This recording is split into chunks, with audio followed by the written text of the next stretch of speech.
अस्सलाम वालेकुम फ्रेंड्स, उम्मीद है आप सब बहुत अच्छे से होंगे।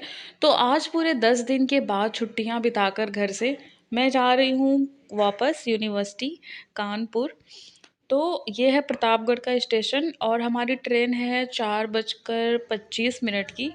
तो अभी बज रहे हैं सुबह के 3:30, क्योंकि हम थोड़ा पहले आ गए, क्योंकि मेरे अब्बू कहते हैं ना कि टाइम से थोड़ा पहले पहुंचना चाहिए। तो हम लोग यहाँ पे पहुँच गए, ये प्रतापगढ़ का स्टेशन है। तो ये फाइनली हम पहुँच गए रामा यूनिवर्सिटी कानपुर।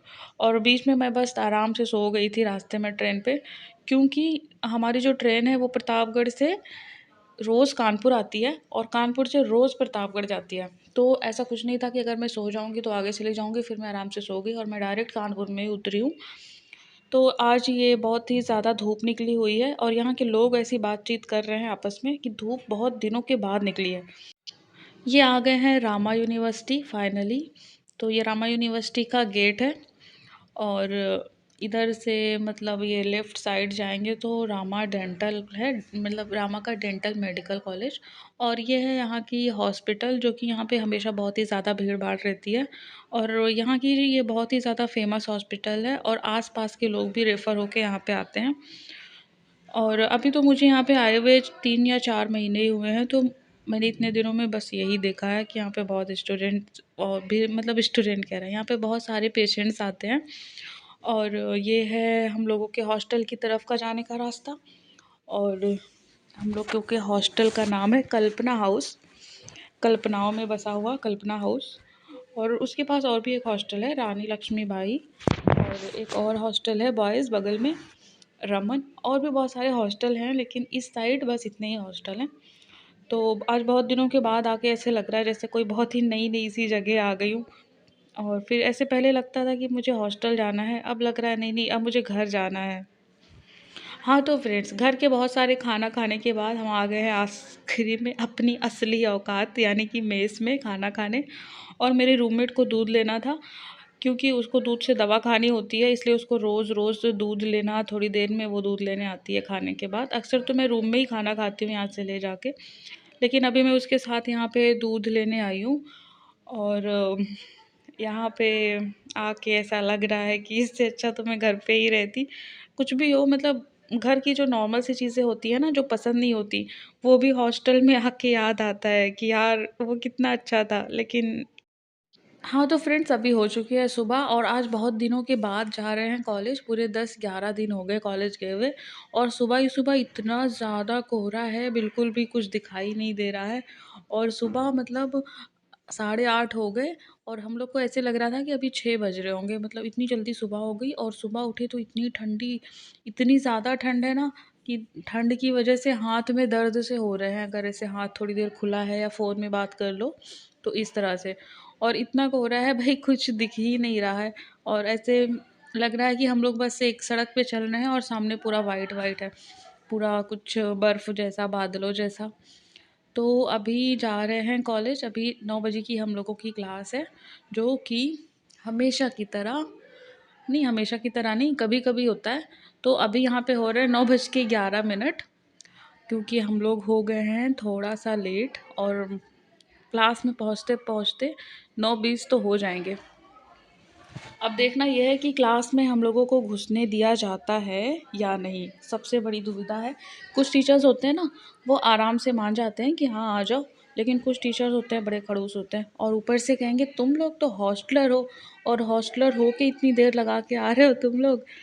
तो अब हम लोग ट्रैफिक का बहाना भी नहीं कर सकते, क्योंकि जितने भी डे स्कॉलर हैं ना, जब उनको देर हो जाती है तो उनके पास दो बहाने होते हैं, या तो ऑटो नहीं मिल रही थी या फिर बहुत ही ज़्यादा ट्रैफिक था। तो हम लोग ठहरे हॉस्टलर, तो अफ़सोस ये वाला बहाना कर नहीं सकते। और हम लोग जितना आगे जा रहे हैं उतनी ज़्यादा, इतना ज़्यादा बर्फ़ जैसे ही ये कोहरे का जो धुआं है पूरा चेहरे पे गिर रहा है, पानी पानी सा, ऐसे लग रहा है बारिश हो रही है हल्की हल्की सी। और साथ साथ हम लोगों के हाथ भी बहुत ही ज़्यादा ठंडे हो रहे हैं। और यहाँ पे सारे स्टूडेंट बेचारे काँपते हुए हम लोगों की तरह कॉलेज की तरफ जा रहे हैं। और हम लोग का हॉस्टल जो है इतनी दूर है मत कॉलेज से, कि अगर बहुत तेज़ स्पीड में आओ तो भी 10 मिनट 15 मिनट तो लग ही जाते हैं। काफ़ी दूर है यार, मतलब हॉस्टल के बगल में होना चाहिए था कॉलेज। तो आते-आते हम लोग थक जाते हैं, लेकिन इतनी ज़्यादा ठंडी है, वैसे गर्मी में आने में तो हालत ख़राब हो जाती है, ठंडी में आने में थोड़ी-सी थोड़ी-थोड़ी तो गर्माहट हो जाती होगी, लेकिन अभी इतनी ज़्यादा ठंडी है ना कि पता ही नहीं चल रहा है कि हम लोग तेज़ चल रहे हैं कि स्लो चल रहे हैं। पैर भी एकदम जम से रहे हैं, ऐसे चला ही नहीं जा रहा है बिल्कुल। और ये धीरे-धीरे हम लोगों का कॉलेज आ रहा है। ये जो सामने वाली बिल्डिंग दिख रही है, इसी में हम लोगों की क्लासेस होती हैं। और इसमें कोई एक क्लास नहीं है, जितने भी फ्लोर हैं सब पे दिन भर दौड़ना पड़ता है, कभी इधर क्लास है कभी उधर क्लास है। बचपन में कितना अच्छा रहता था, बचपन में नहीं 12th क्लास तक इतना अच्छा रहता है, बस किसी भी एक क्लास में बैठे रहो और टीचर्स खुद आते थे पढ़ाने। लेकिन यहाँ पे हमको खुद जाना पड़ता है पढ़ने के लिए। यहाँ पे यूनिवर्सिटी में आके इन्हीं सब चीज़ों का लॉस होता है। और वो याद पहले लगता था कि यार वहाँ पे हर क्लास में जाना पड़ता है, कितना अच्छा लगता होगा, लेकिन अब हम लोग हर क्लास में जा के थक जाते हैं और अब वो दिन याद आते हैं। तो खैर कोई नहीं, अब हम लोग चल रहे हैं ये कॉलेज की तरफ। यहाँ नीचे सबसे पहले बायोमेट्री लगती है अटेंडेंस के लिए, उसके बाद ये हैं सारे स्टूडेंट्स जो कि अभी क्लासेस स्टार्ट नहीं हुई हैं शायद, और हम लोग थोड़ा सा लेट भी हो गए हैं। तो बहुत ही मुश्किल से सर ने घुसने दिया था क्लास में, और ये क्लास निकलने के बाद अब जा रहे हैं किसी दूसरी क्लास में, और यहाँ पे खड़े होकर हम लोग देख रहे थे। तो ये मैम आज हम लोग को पढ़ा रही हैं फेशियल बोन, और उसका प्रैक्टिकल के लिए ये पता नहीं कौन सी इंसान की खोपड़ी लेकर आ गई हैं, और ये कह रही थी कि ये रियल खोपड़ी है किसी इंसान की, मतलब ये प्लास्टिक की नहीं है। जो रियल बोन होती है किसी बहुत ही महापुरुष ने या महा औरत ने अपना पूरा स्केलेटन दान में दिया होगा हम जैसे बच्चों को पढ़ने के लिए, या हो सकता है इन लोगों ने ख़रीदा हो, जो भी था। तो ये फेशियल बोन हम लोगों को पढ़ाया था सुबह के टाइम, और अभी इसका प्रैक्टिकल है। क्योंकि मतलब इसका जो प्रैक्टिकल होता है वो हफ्ते में एक दिन होता है, और पूरे 2 घंटे तक चलता है एनाटॉमी का प्रैक्टिकल। तो उसमें सारी बोन्स ला के और यही सब पढ़ाते हैं हम लोगों को। और उसके बाद ये हैं मेरे कुछ फ्रेंड्स हैं जिनकी फ़ीस अगर सबमिट नहीं है तो उनकी बायोमेट्रिक नहीं लगती, तो इन लोगों ने फ़ीस सबमिट किया।